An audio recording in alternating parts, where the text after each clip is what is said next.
قیامت کے دن جب میدان حشر لگے گا تو آپ جانتے ہیں سب سے پہلا سوال نماز کا ہوگا اور سب سے پہلا فیصلہ قتل کا ہوگا، اور ان میں ترجیحاً ان بچیوں کا کیس پہلے لایا جائے گا جو زندہ درگور کر دی گئی، اور احکم الحاکمین کا دربار ہوگا۔ ظالم مجرم باپ کھڑے ہوں گے، اللہ ان بچیوں سے سوال کرے گا تمہیں کس جرم میں قتل کیا گیا، تمہارا قصور کیا تھا؟ اسباب جرم تو مجرم سے پوچھے جاتے ہیں کہ تم نے یہ جرم کیوں کیا۔ علماء فرماتے ہیں کہ ان بیٹیوں کے ظالم باپ اس قابل نہیں ہیں کہ اللہ ان سے بات بھی کرے، اس لیے ان سے نہیں پوچھا جا رہا، ان بچیوں سے پوچھا جا رہا ہے بِأَيِّ ذَنبٍ قُتِلَتْ، تمہیں کس جرم میں قتل کیا گیا، کیا قصور تھا کہ تمہارے ظالم باپ تمہیں زندہ درگور کر گئے۔ میں کل سے یہ سوچ رہا ہوں کہ ایک عدالت تو ان بچیوں کی لگے گی اور ایک اور عدالت لگے گی جس میں زینب بھی کھڑی ہوگی، اور اللہ زینب سے بھی پوچھے گا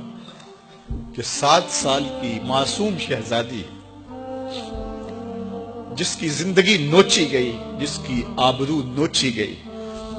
اور پھر تمہیں قتل کر کے کوڑے میں پھینک دیا گیا، تیرا کیا جرم تھا کہ ظالم وحشی درندے نے، جنسی بھیڑیے نے تیرے ساتھ یہ بدترین سلوک کیا کہ زبان اس سلوک کی کہانی بیان کرنے کا بوجھ نہیں اٹھا رہی، تو اس کا جواب سب کو دینا پڑے گا، اس کا جواب آیان اقتدار کو بھی دینا پڑے گا، اس کا جواب ہمارے انتظامی اداروں کو بھی دینا پڑے گا، اس کا جواب معاف کیجئے منبر و محراب کے اوپر بیٹھ کر کے ذات کی لڑائیاں لڑنے والوں کو بھی دینا پڑے گا، اس کا جواب خواہشات کے اسیر حکمرانوں کو بھی دینا پڑے گا، اور اس بے حس معاشرے کو بھی دینا پڑے گا۔ دنیا 21ویں صدی کا سفر کر رہی ہے، اور کیا ہم پلٹ کے پھر دور جہالت میں چلے گئے؟ ایک تو یہ المیہ کہ 7 سال کی معصوم کلی مسل دی گئی، لیکن دوسرا المیہ میرا یہ ہے کہ وہ جو جنسی درندہ وحشی بھیڑیا 7 سالہ بچی کو اپنی ہوس کا نشانہ بناتا ہے، وہ چھانگا مانگا کے جنگلوں سے نکل کر آیا ہوا کوئی جانور تو نہیں تھا، وہ کسی بل سے نکلا ہوا سانپ تو نہیں تھا، وہ اسی معاشرے کا فرد تھا۔ اس کو کسی ماں نے جنم دیا، کسی باپ کی آغوش تربیت میں رہا، کسی درس گاہ میں بھی گیا ہوگا،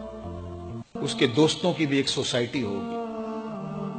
اس کے گھر کے قریب کوئی مسجد ہوگی جہاں کبھی کبھار وہ خطبہ جمعہ کے لیے شاید چلا جاتا ہو۔ کیا ان میں سے کوئی ایک بھی نہیں تھا جو اس کو درندہ بننے سے روک کے انسان بنا دیتے؟ تو مجھے پورا معاشرہ مجرم نظر آتا ہے۔ معاشرے کے حیا باختہ ماحول نے اسے بھیڑیا بنا دیا، اسے وحشی بنا دیا۔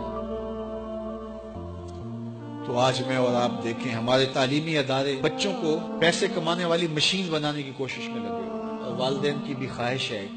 کہ ڈاکٹر بنے تو پیسے زیادہ کمائے گا یا انجینئر بنے تو پیسے زیادہ کمائے گا۔ تو ہم بچوں کو انسان بنانے کے لیے سکول کالج میں نہیں بھیجتے، پیسے کمانے والی مشین بنانا چاہتے۔ مجھے معاف کیجئے گا، دینی ادارے، مسجدیں، خانقاہیں، منبر و محراب اپنی ذمہ داریوں سے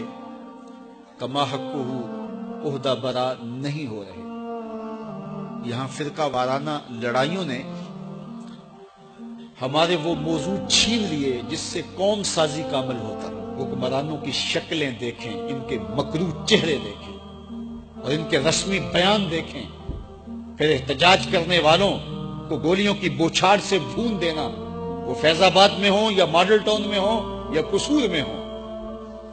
یہ ہمارے حکمرانوں کے مکروہ چہرے ہیں